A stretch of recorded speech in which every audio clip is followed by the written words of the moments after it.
Ahtapotlar inoplanetdir. Yox, inoplanet nədir Allah? Yad planet. Ahtapotlar yad planetli deyir. Əslində bu sual başa düşmək olar. Çünki ahtapotlar doğrudan da qəribədir.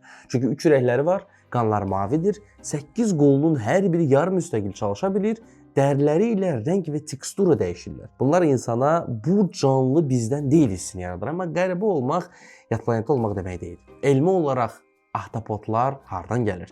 Əslində onlar mollusklar ailəsinə aiddir. Yəni onlar ilbizlər, midyalar və kalmarlarla eyni böyük ailəyə daxildir. Onların təkamül xətti təxminən 500 milyon il əvvələ Kembri dövrünə gəlib çıxır. Fosil qeydləri bizə onu göstərir ki, erkən başayaqlılar, yəni sefalopodlar qabıqlı idi. Zamanla qabıqları itdi, bədən elastikləşdi və sinir sistemi də buna uyğun inkişaf etdi. Yəni bu inkişaf mərhələli və izləyə biləcəyimiz şəkildədir.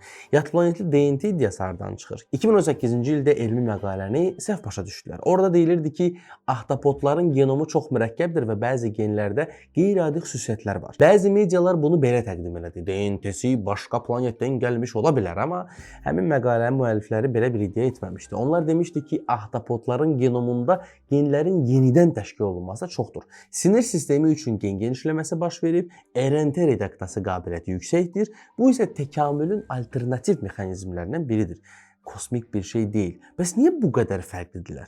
Çünki ahtapotlar onurğasız canlılar arasında ən inkişaf etmiş sinir sisteminə malikdirlər və 500 milyondan çox neyrona sahib, neyronların da böyük əksəriyyəti qollarındadır. Yəni onların intellekti məməlilərdən fərqlidir. Bu paralel təkamül nümunəsidir. Təbiət eyni problemi fərqli yollarla həll edir.